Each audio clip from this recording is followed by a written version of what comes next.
Flamengo TV. Hoje eu queria destacar um pouco sobre a primeira etapa, que o Flamengo finalizou poucas vezes, né? Finalizou apenas 4 vezes. E talvez, não sei se coincidência ou não, foi o momento desde a sua chegada que o time mais sofreu transições. E acabou sofrendo muitos contra-ataques do Remo, que organizou ali com o Aleph Manga, mudando ele de lado, trouxe algumas dificuldades durante a primeira etapa. Eu queria escutar de você se, na sua opinião, existe uma simetria. Quando o time finaliza mais, ele encerra a jogada e sofre menos transição, ou você acha que essa simetria não existe?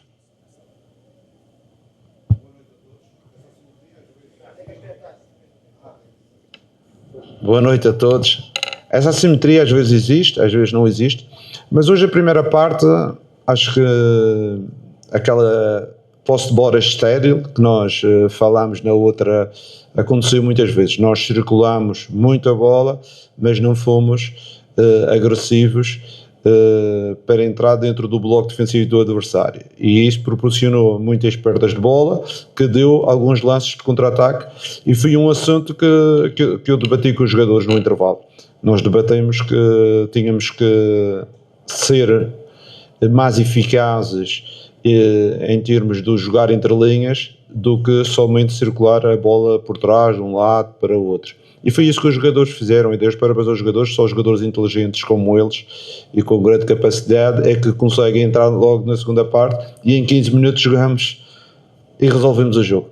Fizemos 15 minutos dentro daquilo que nós gostamos de fazer, pressionar alto, os blocos, as linhas próximas, ganhando a primeira e a segunda bola, criando as situações, e claro, e depois do 3-0, por estratégia rodámos alguns jogadores, porque temos um jogo já daqui a 3 dias, e também aí tivemos um pedacinho mais de posse para gerir o jogo, que o adversário também não saia de lá de trás. Boa noite, Jardim. Aqui à sua direita. Aqui, Rodrigo Cerqueira, Grupo Globo. O Flamengo enfrenta o Corinthians no domingo, fora de casa, um adversário difícil, que o Flamengo já enfrentou esse ano na Supercopa, mas em condições diferentes do que agora, né? Início de temporada, a condição física estava longe da ideal, o time não conseguiu performar. E eu queria que você avaliasse um pouco dessa avaliação, dessa evolução, do Flamengo até agora, e como você vê que o time chega para enfrentar o Corinthians fora de casa, se já no nível que você imagina ideal, se perto do ideal, enfim. Eu acho que o próximo jogo será um jogo um pouco diferente deste jogo. O Corinthians é uma equipa que também vai jogar, e nós também. Com certeza temos muito respeito pelo Corinthians como clube, mas o Flamengo, independentemente onde joga, também tem que estar o seu ADN e tem que ter uma postura vencedora.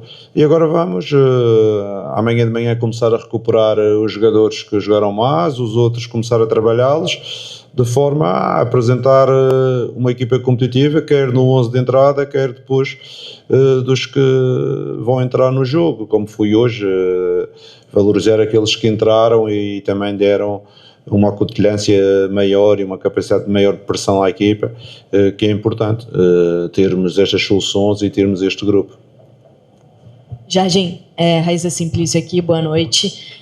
Jardim, a gente tem visto, pelo menos nos últimos jogos, né, um Samuel Lino que se aproxima mais da área, que tenta finalizar, inclusive fez um gol contra o Botafogo, fez um gol hoje de novo. Um Samuel Lino um pouco diferente do que a gente viu dele no ano passado, até no início desse ano. Eu queria que você falasse a tua ideia para ele, por que ele mudou, né? É um jogador que parece mais agudo, que tenta mais finalizações e que tem ajudado também com bons passes. Não, nós temos uma preocupação, não é só com o Lino, mas com todos os pontas. Hoje foi o Araújo também, o Cebolinha entrou, já jogou o Paquetá, já jogou o Plata também já entrou com o Arrascal. Nós temos uma preocupação de preenchimento da área, isto é, quanto mais jogadores colocarmos na área, temos mais opção que a bola caia nos nossos pés, porque se vamos pensar somente que é o avançado que entra na área, uma equipa como o Flamengo que cria muito, vamos andar com 4 jogadores do adversário contra um nosso, e por isso nós procuramos sempre que e os jogadores preencham a área nas zonas de finalização, e o Linho tem percebido isso, como o Araújo hoje também por dentro, já estava por dentro, é um rebote que cai nos pés do Araújo, porque o Araújo está dentro da área. Se ele tivesse encostado à linha, com certeza que ele não ia fazer aquele gol. E esta é uma ideia mais coletiva, não é só uma ideia direcionada para o Linho, mas é uma ideia direcionada para os nossos pontas, o preenchimento das zonas da área. Jardim, boa noite. Boa noite, Pablo Rua, aqui do Voz do Ninho. Você hoje optou em começar com o Pulgar e Léo Pereira, né? Ambos que estavam pendurados para o jogo contra o Corinthians. Foi estratégia sua? Talvez não seria melhor poupá-los para o jogo que seria fora de casa? Como foi conversado isso entre eles? Eu sinceramente, a minha opção foi começar com os jogadores que eu achava mais pertinentes para este jogo, de forma a ganhar, que era o mais importante. Em relação ao próximo jogo, claro, com certeza que a gente agora começa a pensar no próximo jogo e esses dois jogadores estão fora. Mas sinceramente, um elenco com a qualidade do Flamengo, todos aqueles que jogarem têm que demonstrar porque é que estão aqui no Flamengo. Se eu não me engano, final da Libertadores tinha um ou dois jogadores menos utilizados e acabaram por até fazer gol decisivo, o Danilo. Isto aqui é um elenco no futebol, não podemos pensar que temos 11 para os jogos mais importantes e os outros são para os jogos menos importantes. Para nós importante é o adversário não tem nome, quem tem nome é o Flamengo e o Flamengo vai para cada jogo com o objetivo de vencer. O objetivo hoje era vencer, fazer bem as coisas. Infelizmente estes jogadores estão de fora, mas com certeza que temos, quer o Danilo, quer o Vitão também estão à espera de uma oportunidade para jogar. No meio temos o Paquetá, temos o Níquel, temos o Everton, temos jogadores que também estão à espera da sua oportunidade para jogar. Eu como treinador não é uma coisa que me preocupa, porque eu acredito nas soluções que existem dentro. Eu não posso estar a dizer que somos dos melhores elencos da América Latina e depois não acreditar nos jogadores que jogam menos. Não, às vezes jogam menos porque só pode jogar 10 mais o guarda-redes, não pode jogar mais. Ainda hoje o Araújo mostrou um jogador que não tinha sequência, jogou 90 minutos e acabou por fazer um gol em uma boa partida, principalmente na segunda parte. E para mim essa confiança nossa do Flamengo é uma confiança total em todos os jogadores. Jardim, boa noite aqui. Fábio Torres, canal Deca CRN. O elenco do Flamengo é formado por muitos jogadores de lado de campo, né? Tem muitos extremos. Mas na sua forma de jogar, o Flamengo joga mais por dentro, né? Os jogadores, a gente vê uma mudança grande no Samuel Lino, mas do lado direito, a gente ainda enxerga alguma dificuldade de adaptação por ali. Dentro do seu trabalho, desses dias que você vem trabalhando, você analisa que o Flamengo precisa de contratar mais meias, ou se, para jogar especificamente pela direita e também algum pela esquerda, ou se os jogadores que tem no elenco são suficientes. E se você também enxerga que o Gonçalo Plata consegue fazer essa função pelo lado direito. Com certeza que neste momento existem muitas soluções, Plata, Carrascal, Araújo, Paquetá também faz, temos o Linho, temos o Cebolinha, são jogadores que eu gosto que joguem por dentro, algumas situações, algumas vezes piquem nas costas da linha adversária e defensivamente também equilibrem a equipa, porque isso é fundamental. Por isso muitas vezes aos 60 minutos eu troco, porque eles já estão cansados, e porque equilibrar a equipa não é só atacar, nós temos que atacar e defender. Por isso, o que eu digo sobre jogar por dentro? Jogar por dentro é uma estratégia que temos trabalhado aos poucos. Eu sei que no passado recente eles eram mais abertos, jogavam mais na linha, no 1 contra 1, às vezes os laterais é que penetravam por dentro. Agora neste momento eu quero associar um bocadinho mais por dentro, de forma àquela ideia inicial que eu vos falei, que é o preenchimento da área. Se os jogadores estiverem mais perto da área, estão mais por dentro, estão mais perto da área para os momentos de definição. Jardim aqui, boa noite. Hoje ficou definido o grupo do Flamengo na Libertadores. Estudiantes de La Plata, Cusco, um adversário longe e difícil por conta da altitude, e também o Independiente Medellín. Queria saber como é que você recebeu essa tabela da Libertadores e o quanto é importante para você, uma semana antes da estreia do Flamengo, você ter aí 10 dias para poder trabalhar com o elenco, visto que quando você chegou, já chegou pegando uma sequência muito grande de jogos, não teve muito tempo com os jogadores de treino. Queria que você falasse um pouco sobre isso e como é que você recebeu essa informação do grupo do Flamengo na Libertadores. Obrigado. Pronto, independentemente das equipas que estão no nosso grupo, nós temos a responsabilidade de qualificar a equipa. Sinceramente, se vocês me perguntarem se já conheço as equipas, não. Ainda não vi nada, porque hoje sei o sorteio. Também não são equipas que eu tenho uma grande afinidade e possa falar. Por isso, neste momento, não tenho ainda nada para dizer sobre os adversários, somente a nossa responsabilidade em qualificar. Em relação ao tempo agora que vamos ter tempo para trabalhar, principalmente aqueles jogadores que não vão para a seleção, que é os jogadores que irão ficar connosco e terão mais um pouco de trabalho. Mas em termos estratégicos, nós mesmo com poucos dias, nós temos trabalhado imenso, os jogadores têm tido uma atitude formidável.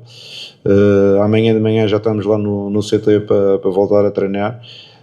E isso, com a colaboração de todo o staff do Flamengo, temos conseguido rentabilizar o pouco tempo em muito trabalho.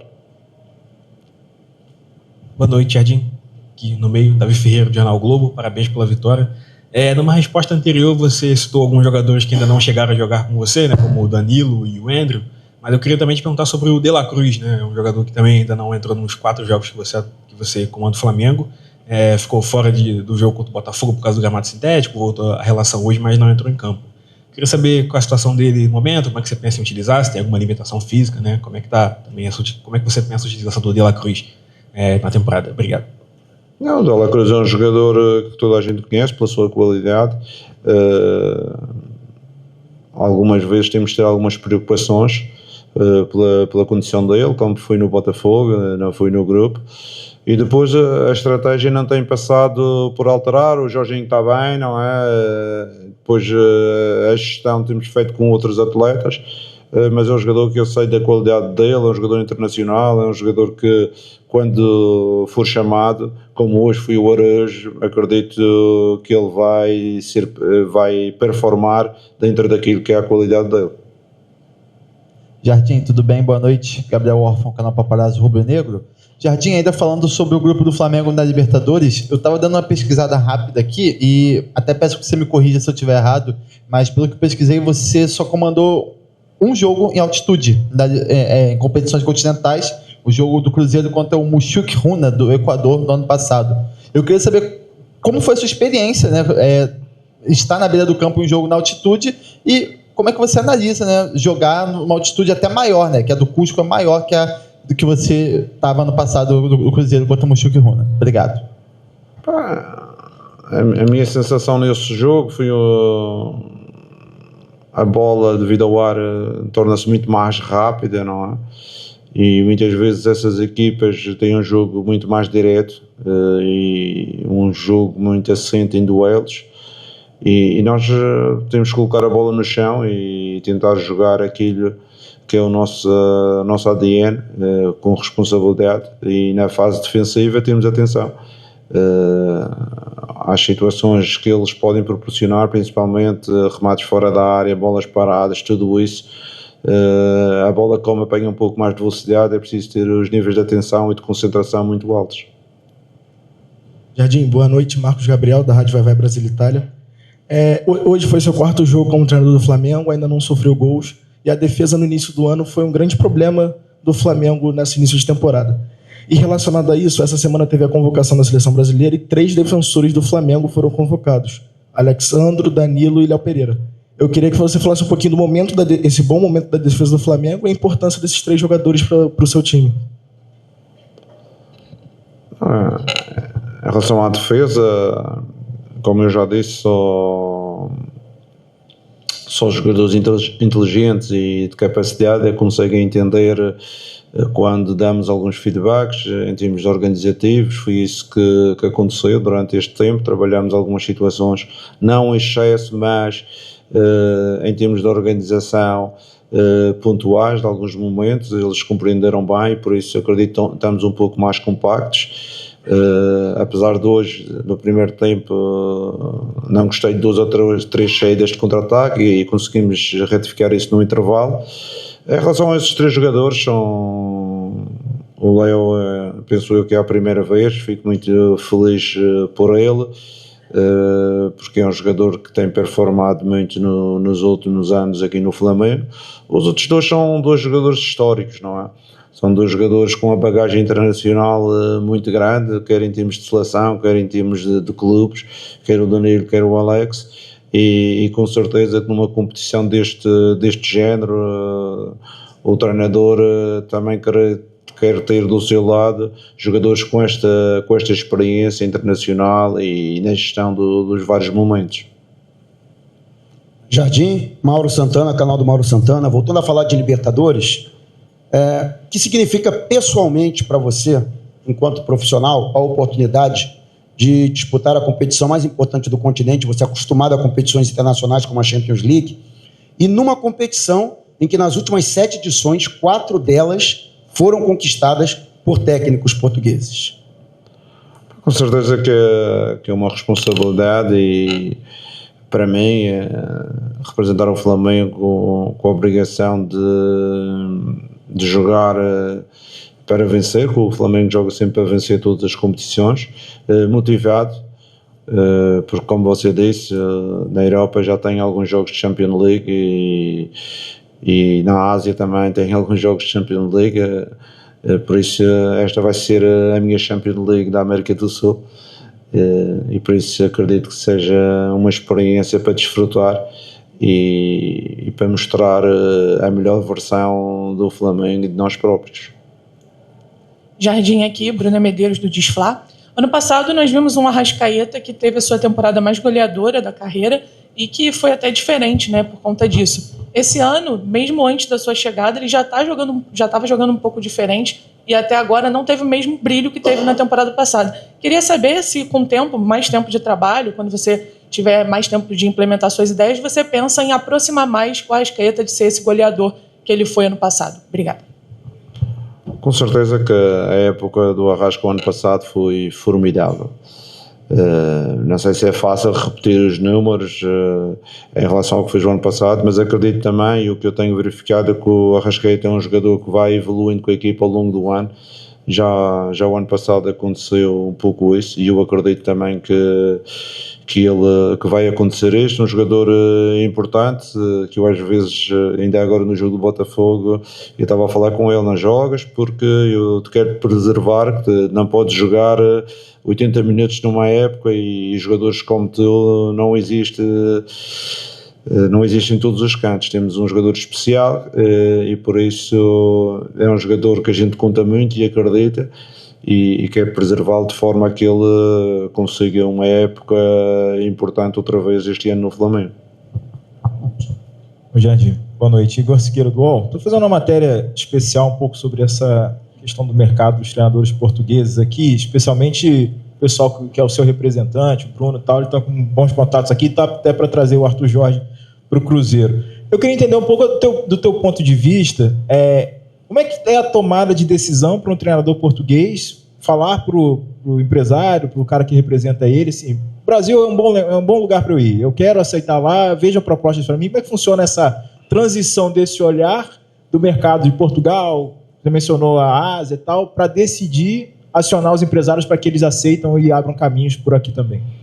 Eu sinceramente não consigo falar pelos outros treinadores, não é? Eu estou a falar por mim. Eu tive as minhas opções de vida, passei grande parte da minha vida na Europa, em vários países, em Portugal, na Grécia, França, Mónaco.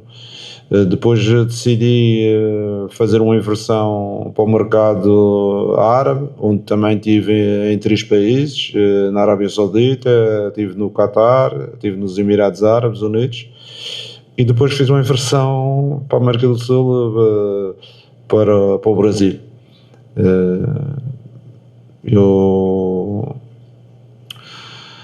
Isto tem sido as minhas decisões em termos da minha carreira. Não sei o que é que acontece com os outros treinadores.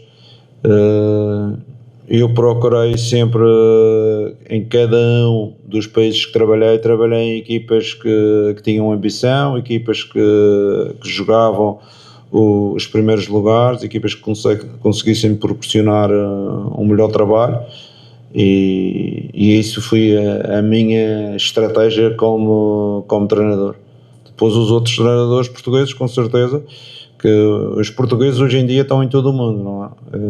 Hoje os portugueses, pela sua formação, por aquilo que foi depois dos anos talvez 90, porque antigamente não era assim, não eram os treinadores portugueses que estavam em todo o mundo. Ao contrário, eu, quando comecei a minha carreira,